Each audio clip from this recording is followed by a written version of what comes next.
नाज़रीन आदाब, programme hello career में आपका बहुत इस्तकबाल करते हैं। मैं हूं आपके साथ आपकी मेज़बान हिना ज़ुबैर। नाज़रीन, हमारा ये ख़ास प्रोग्राम हेलो करियर एक प्लेटफॉर्म है उन तमाम स्टूडेंट्स के लिए, उन तलबा के लिए, उनके सरपरस्तों के लिए, उनके वालिदैन के लिए जो कि अपने करियर को लेकर कोई राह चुनना चाहते हैं। क्या अगर नंबर कम आए हैं या फिर किसी ख़ास सब्जेक्ट में वो आगे बढ़ना चाहते हैं या अपने करियर में कुछ ख़ास करना चाहते हैं, आप हमें यहाँ पर कॉल कर सकते हैं। हमारे साथ मौजूद रहेंगे एक ख़ास करियर काउंसलर, करियर गाइडेंस, जो कि आपको आपके करियर से मुताल्लिक़ तमाम तर मालूमात देंगे। नाज़रीन, हमारा ये ख़ास तौर पर ये कोशिश रहती है कि हमें जो भी कॉल आए वो हम अपने करियर जो हमारे काउंसलर हैं उन तक पहुँचे और उसके बाद आपको अपने करियर के लिए एक नई राह मिल सके। तो कोई भी सवाल है, हमारा ये प्लेटफॉर्म ख़ास आपके लिए मौजूद है। तो चलिए अपने प्रोग्राम की शुरुआत करेंगे। अब मैं आपका तारुफ करवाती हूँ। हमारे साथ आज बहुत ही जानी मानी शख्सियत मौजूद है और आपने इन्हें कई प्लेटफॉर्म्स पर भी देखा होगा। बहुत सारे स्टूडेंट्स के करियर इन्होंने संवारे हैं, कीमती गाइडेंस ये देते हैं। जी हाँ, हम वेलकम करना चाहेंगे जतिन चावला जी का, जो कि करियर काउंसलर हैं, करियर गाइड हैं, करियर गुरु भी हम इन्हें कह सकते हैं। जतिन जी, बहुत बहुत आपका इस्तकबाल करना चाहेंगे अपने इस खास प्रोग्राम हेलो करियर में। Thank you Hina ji, it's great to be here. और जो भी क्वेश्चंस आएंगे I will try to answer them. हम लोग अभी देख रहे हैं कि अभी 12th क्लास के जब से रिजल्ट्स आए हैं, जब से एडमिशन प्रोसेस स्टार्ट हुई है, स्टूडेंट्स में काफी एंजाइटी भी है। लोग जानना चाहते हैं, जैसे दिल्ली में अभी तक दिल्ली यूनिवर्सिटी ने कुछ अपना घोषित नहीं किया है कि क्या फर्स्ट कट ऑफ रहेगी, second cut off, third cut off. कुछ यूनिवर्सिटीज ने तो खैर चालू कर दिया है। तो आज हम पूरा डिटेल में बात करेंगे कि भाई कैसे इमर्जिंग करियर्स देखें, स्टेप बाय स्टेप क्या करें और कैसे स्टेप बाय स्टेप बिल्डअप करना चाहिए। जी सर, बहुत ही अच्छे अंदाज में आपने हमारे इस प्रोग्राम की शुरुआत की है। नाजरीन, हम आपसे यही रिक्वेस्ट करेंगे, दरख्वास्त करेंगे कि आप हमें कॉल करें। हमारे नंबर आपकी टीवी स्क्रीन पर फ्लैश हो रहे हैं। जब आप हमें कॉल करें तो बराए मेहरबानी एक तो टीवी की आवाज़ बंद कर दें और दूसरा आप अपना सवाल बहुत ही प्रिसाइज पूछें। जो आपको पूछना है वो आप पहले से अगर एक क्वेश्चन फ्रेम कर लेंगे अपने दिमाग में तो हमारे गेस्ट तक आपकी बात पहुंच पाएगी। आप हमें ज़रूर कॉल करिए, कुछ भी आपको पूछना है तो ये प्लेटफॉर्म आपके लिए है। जतिन जी, सबसे पहले हम आपसे जानना चाहेंगे, जिस तरह से आपने शुरुआत की कि बहुत सारे स्टूडेंट्स ने अभी एडमिशन ले लिया है, कई कोर्सेज में अब अपनी पढ़ाई को आगे रखने के लिए भी आगे बढ़ रहे हैं। ऐसे में इनिशियल स्टेजेस में वो क्या किन खास बातों का ध्यान रखें अभी से? जी, अभी जिन लोगों ने एडमिशन ले लिया है, कॉलेज स्टार्ट हो गया या स्टार्ट होने वाला है, so this is a good time for profile building. देखिए क्या होता है, जब भी हम जॉब के लिए अप्लाई करते हैं तो कंपनीज देखती हैं कि आपने पढ़ाई के अलावा क्या किया है। तो वो जो अलावा वाली चीजें वो अभी से हम लोगों को बिल्डअप कर देनी चाहिए। उसमें कुछ चीजें मेन आती हैं, जैसे इंटर्नशिप्स। तो कई लोगों का मानना होता है कि इंटर्नशिप तो मुझे थर्ड ईयर में करनी है, सेकेंड ईयर में। हमारे हिसाब से आप कभी भी इंटर्नशिप कीजिए। हम लोग कुछ स्कूलों को जानता हूं मैं यहाँ दिल्ली में, जो कि इवन 10th क्लास के बाद भी इंटर्नशिप करना कंपलसरी करते हैं। तो 10th के बाद से आज की डेट में बच्चे इंटर्नशिप करते हैं। आपको किस चीज में इंटर्नशिप मिलेगी? डिजिटल मार्केटिंग में मिलेगी, कंटेंट में मिलेगी, कुछ प्रेजेंटेशंस बनाने के लिए मिलेगी, कुछ लिखने के लिए मिलेगी। तो अलग अलग टाइप की इंटर्नशिप्स आप देख सकते हैं। दूसरा बात है सोशल वर्क। किसी न किसी एनजीओ के साथ मिलकर काम करें, कुछ नया सोशल प्रोजेक्ट बना के 2-3 एनजीओ को भी वो दिया जा सकता है। उसके बाद हम बात करते हैं रिसर्च पेपर की। देखिए आजकल हर एक चीज में, चाहे आप इकोनॉमिक्स कर रहे हैं, चाहे आप मैनेजमेंट कर रहे हैं, इंजीनियरिंग कर रहे हैं, तो उसमें एक आप टॉपिक लीजिए जिसको आप रिसर्च करेंगे। So it can be primary research और सेकेंडरी रिसर्च। वो करने के बाद जो आपका पेपर बनेगा उसको आप पब्लिश कराइए नेशनल जर्नल्स में, इंटरनेशनल जर्नल्स में। तो ये चीजें करके मतलब मजा आ जाता है। एक तो आपका पेपर पब्लिश हुआ तो आपका वैसे ही अंदर से बुलंद हो गया कि वाह, we have been published. I mean एक तरह से द वर्ल्ड इज एक्नॉलेजिंग कि ये चीजें हैं। चौथी चीज है कुछ जनरल सॉफ्ट स्किल डेवलपमेंट। तो गूगल ने बहुत अच्छा चालू किया है, गूगल डिजिटल गैराज। ये मेरी तरफ से गिफ्ट है सब लोगों को जो सुन रहे हैं हमारा प्रोग्राम, जो देख रहे हैं। सो गूगल डिजिटल गैराज में 156 कोर्सेज है फ्री ऑफ चार्ज। जी करियर डेवलपमेंट के कोर्सेज हैं, उसके बाद डिजिटल मार्केटिंग के कोर्सेज हैं, जी फंडामेंटल्स ऑफ डिजिटल मार्केटिंग सबको करना चाहिए। आप कोई भी कोर्स कर रहे हो, फंडामेंटल्स ऑफ डिजिटल मार्केटिंग को करना ही करना चाहिए। उसमें और भी कोर्सेज हैं। जी और उसके बाद तीसरा कैटेगरी है डाटा एंड टेक। तो ये 156 कोर्सेज हैं, बिल्कुल फ्री ऑफ चार्ज हैं, जो गूगल डिजिटल गैराज पे स्टूडेंट कर सकते हैं। कुछ और अच्छे वेबसाइट्स हैं जैसे futurelearn.com, जी उस पर भी कर सकते हैं। आगे का करियर को समझना, आगे का क्या करना है, वो भी इस समय जरूरी है। बिल्कुल। कई बच्चे मतलब टॉप कॉलेजेस से मेरे पास कोई एसआरसीसी से आके बोलता है कि मेरे को थर्ड ईयर बताओ क्या करना है। देन आई एम लाइक, अरे तुमने कॉलेज में क्या किया, तुमने क्यों नहीं सोचा, तुमने इंटर्नशिप नहीं करी या कोई प्रैक्टिकल एक्सपोजर नहीं लिया, इसलिए अब आके पूछ रहे हो। नहीं तो आप प्लान कर पाओगे कि आगे भी क्या करना है। बिल्कुल जी बिल्कुल, काफ़ी अहम जानकारी आपने हमारे नाजरीन तक पहुंचाई है और आई एम श्योर कि हमारे जो नाजरीन हैं वो ज़रूर इससे इस्तिफादा हासिल करेंगे, फ़ायदा हासिल करेंगे। चलिए अब हम बात करने की कोशिश करेंगे, प्रोग्राम को आगे बढ़ाएंगे अपने कॉलर से। हेलो जी हेलो जी, अपना नाम बताइए और आप जो भी पूछना चाहते हैं आप पूछ सकते हैं सर। मैं मोहम्मद सुल्तान हूँ, फ्रॉम जेहर के डिस्ट्रिक्ट बारामूला। हेलो जी, आपकी आवाज़ जी, जो है जी। वो थोड़ी धीरे आ रही है, आप थोड़ा सा तेज़ बोलेंगे सर। मेरा नाम मोहम्मद सुल्तान है। I am Mohammad Sultan from district Baramulla, जेहर के यूटी। जी, सवाल करिए। सवाल यूँ है कि हमारा बच्चा था, उसने बीटेक इलेक्ट्रिकल इंजीनियरिंग की है। तो यूटी करने से पहले मतलब जेएंड के स्टेट में पब्लिक सर्विस कमीशन को और सर्विस सिलेक्शन बोर्ड को गवर्नमेंट ने रेफर किए थे एई पोस्ट, जेई पोस्ट। मगर पीडीपी डिपार्टमेंट, जो पावर डेवलपमेंट डिपार्टमेंट, वो प्राइवेटाइज हो गया, तो वो पोस्ट उन्होंने विड्रा कर दिए। तो अब ये बच्चे जो हैं they are at helm of affairs, बिल्कुल परेशान हाल है। हम क्या करें उनके लिए? कोई मतलब कोई बिल्कुल बिल्कुल, आप परेशान ना हो, हमारे साथ यहाँ पर करियर काउंसलर मौजूद हैं और बहुत शुक्रिया आपने हमें कॉल किया। जी सर, बीटेक इलेक्ट्रिकल इंजीनियरिंग तो दो तीन जी जी जी जी दो तीन तरीके हैं जिससे हम इसको आगे पॉजिटिव बनाएंगे। एक, हम मास्टर्स कर लें। अगर कंप्यूटर साइंस में करेंगे, कुछ सरकारी इंस्टीट्यूशंस हैं वहां से करेंगे, जैसे C dot, centre for development of advance computing, CDAC, centre for development of advance computing, government का है, उनका एंट्रेंस एग्जाम होता है। नोएडा में भी है, मुंबई में भी इनके अलग अलग सेंटर्स हैं। CDAC में और ट्रिपल आईटी, IIIT कई जगह हैं। ट्रिपल आईटी इसमें 1 ईयर प्रोग्राम होता है, CDAC में 1 ईयर प्रोग्राम होता है, पीजी प्रोग्राम बोलते हैं। इसको करके जॉब मिल जाएगी क्योंकि लेटेस्ट टेक्नोलॉजीज में प्रोग्राम होते हैं। ठीक है। दूसरी बात है, उन्होंने इलेक्ट्रिकल किया है। आगे जैसे आज की डेट में एनर्जी रिक्वायरमेंट बढ़ गई है, तो ग्रीन एनर्जी जी, जैसे भाई सोलर पावर हो गई, विंड पावर हो गई, तो अगर मास्टर्स में इसमें इंटरेस्ट है तो वो ये वाला प्रोग्राम करके भी आगे जा सकते हैं।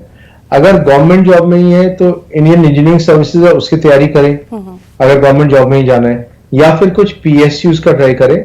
PSUs नॉर्मली गेट के थ्रू लेती हैं, तो अगर उन्होंने गेट का एग्जाम क्लियर किया है तो PSUs में भी आप अप्लाई कर सकते हैं और PSUs में भी होगा। तो इस तरह से बढ़े, इस तरह से आप आगे सक्सेसफुल होंगे। जी, बहुत शुक्रिया आपका, आपने काफ़ी अच्छे अंदाज में हमारे नाज़रीन तक ये बात पहुंचाई है। सर, आपसे हम ये भी जानना चाहेंगे कि जिस तरह से आपने भी अपने इतने लंबे करियर गाइडेंस के करियर में ये देखा है कि अक्सर बच्चे एडमिशन ले लेते हैं, उस वक्त वो समझ नहीं पाते कि उन्हें कौन सा सब्जेक्ट लेना है, किस स्ट्रीम में जाना है। 1-2 साल बाद कहीं ना कहीं उनको ये लगता है, कन्फ्यूजन का शिकार हो जाते हैं वो। ऐसे हालात में, इस सिचुएशन में वो क्या करें? क्या वो अपना जो कोर्स है जिसमें भी उन्होंने एडमिशन लिया उसको वो कंप्लीट करें, या फिर कोई और कंपटीशन वो दें? क्योंकि अक्सर इस तरह के सवाल हमारे पास आते हैं। तो इसका ना सॉल्यूशन मतलब इतना सिंपल नहीं है। जी सर। सबसे पहले जो भी लोग हमारी बात सुन रहे हैं, सबसे पहले हम बात करूंगा मैं एजुकेटर्स की। जी। देखिए, सबसे प्राइम रिस्पॉन्सिबिलिटीज है जो लोग स्कूल्स चला रहे हैं, जो लोग वहां काम कर रहे हैं, including principal, senior teachers, counsellors, जी, गवर्नमेंट बॉडीज जो स्कूल के साथ इंटरेक्ट कर रही हैं। जी। सबसे पहले इन सब लोगों को अपने माइंड में क्लैरिटी से कुछ चीजें समझनी चाहिए, और जो कि नई एजुकेशन पॉलिसी भी इस पे बात करती है। बिल्कुल।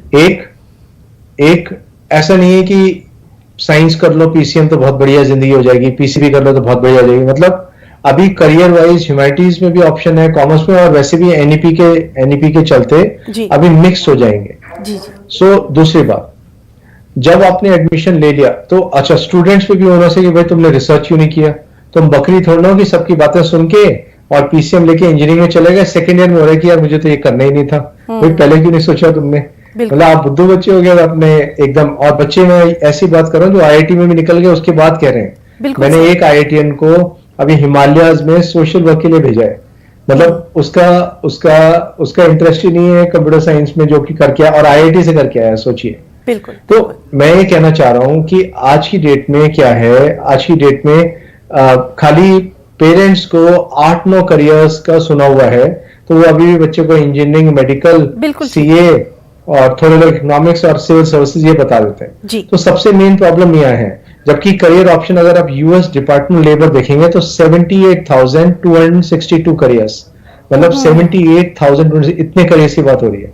खैर, जो बच्चे आप पहुंच गए, आपने कुछ चीज ले ली, उसको हमें समझना पड़ेगा। और आप ऑलरेडी 4 साल का कोर्स है, 3rd ईयर तक पहुंच गए, तो मैं कहूंगा 4 साल कंप्लीट कर लो, उसके बाद कुछ और नया ट्राई करो और शिफ्ट कर सकते हो। इंजीनियरिंग के बाद मैंने लोगों को साइकोलॉजी, लॉ, राइटिंग, मतलब अलग अलग करियर ऑप्शंस में भेजा भी है और तरीके भी सुझाए हैं कि भाई कैसे करें। अगर आप अभी फर्स्ट ईयर में हो, आप अभी 3 महीने हुए हैं आपको कोर्स चालू करे, 2 महीने हुए हैं, और तब आपको रियलाइजेशन होता है कि भाई मैं क्या करूं, तो तब तो आप छोड़ सकते हो, कोई दिक्कत नहीं है। 1-8 साल ऊपर नीचे की कोई दिक्कत ही नहीं है। अभी जो तुम लोग हो, तुम्हारी लाइफ काफी अच्छी रहेगी मेडिकल चेंजेस की वजह से, तो 1 साल 2 साल इधर उधर से कोई फर्क नहीं पड़ता। आप जो मन में अच्छा आ रहा है उसे रिसर्च करके उसमें आगे बढ़ सकते हो, जी बिल्कुल सर, बहुत बहुत अच्छी बात आपने ये बताई है। और यकीनन आगे आने वाले जो भी दिन हैं उसमें तमाम स्टूडेंट्स इस बात का ज़रूर ख्याल रखेंगे और एक प्रॉपर गाइडेंस वो ज़रूर लेंगे। चलिए हम बात करने की कोशिश करते हैं अपने एक और कॉलर से। हेलो जी। हेलो हेलो हाँ जी सर, आप अपने टीवी की आवाज बिल्कुल बंद कर दीजिए और अब आप अपना सवाल करिए। कहां से आपने कॉल किया, अपना नाम बताइए प्लीज। मेरा नाम नज़ीर अहमद है। सवाल करिए सर।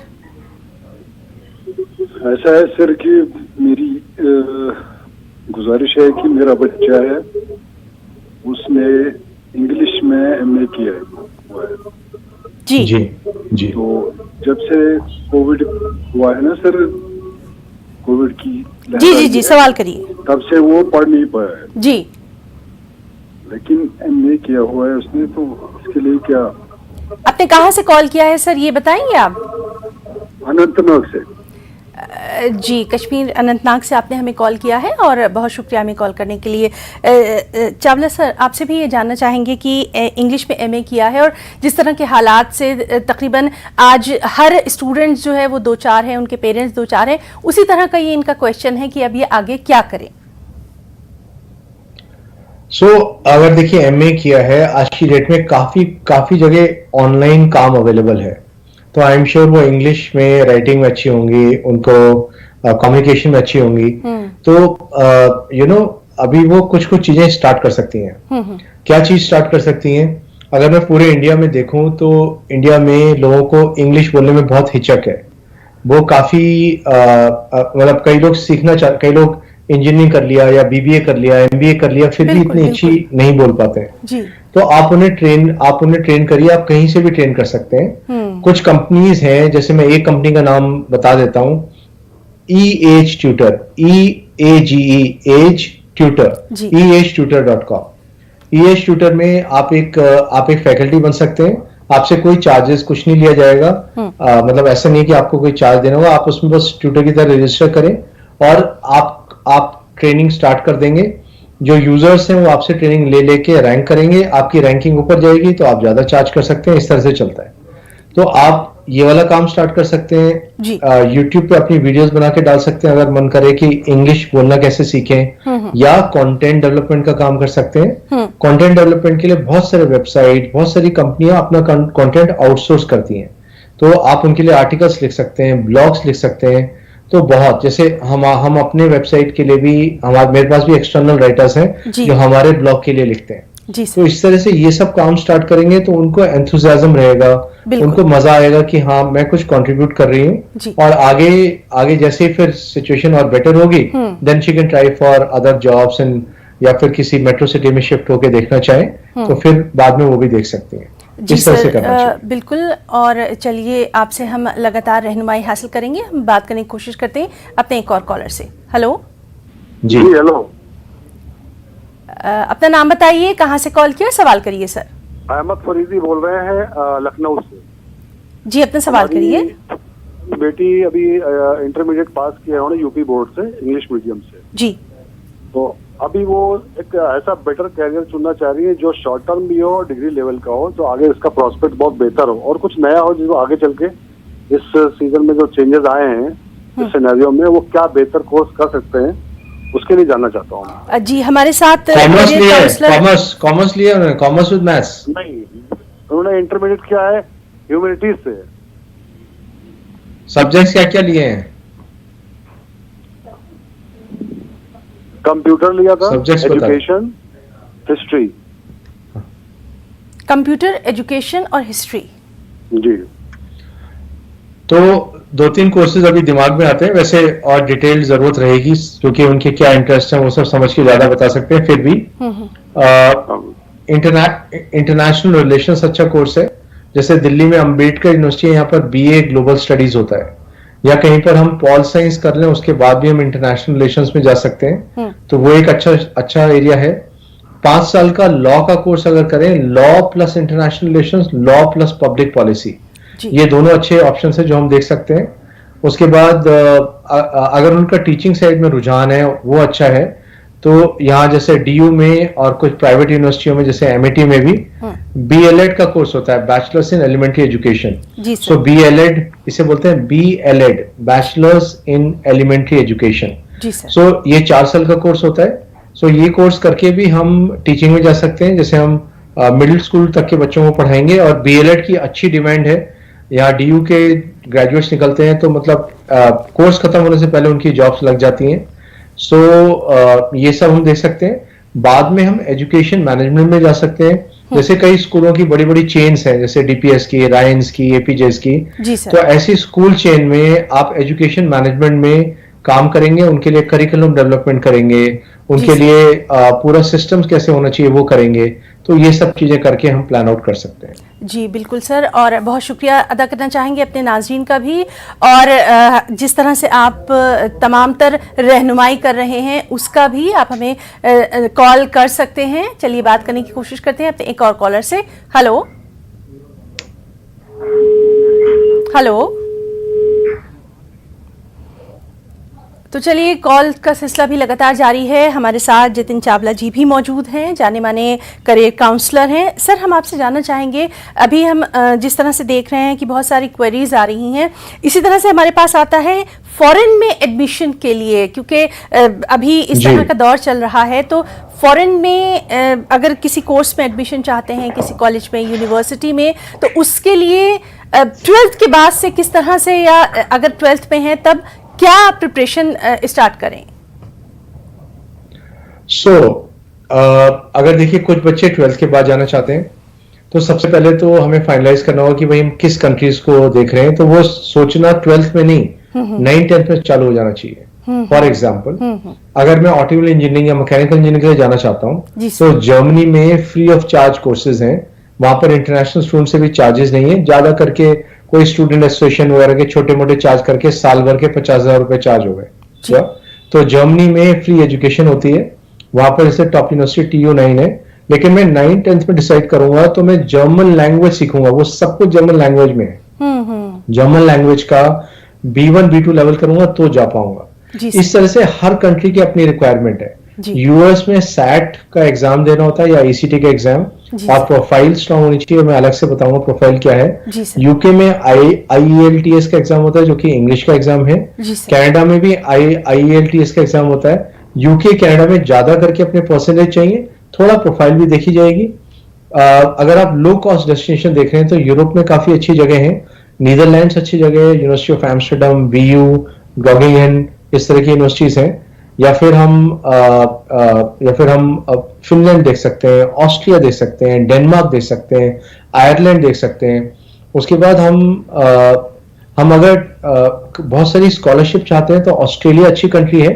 ऑस्ट्रेलिया में जैसे यूनिवर्सिटी ऑफ तस्मानिया है, तो उसमें तो इंडियंस के लिए स्टैंडर्ड $10,000 की स्कॉलरशिप है। जी तो मतलब ये जितिन सब चावला रिसर्च जी, तो करना आज पड़ना का चाहिए। हमारा ये प्रोग्राम बेहद ख़ास रहा। काफ़ी आपने हमारे जो तमाम नाज़रीन हैं उनको बेहद अहम जानकारी जो है इस प्रोग्राम के ज़रिए दी है।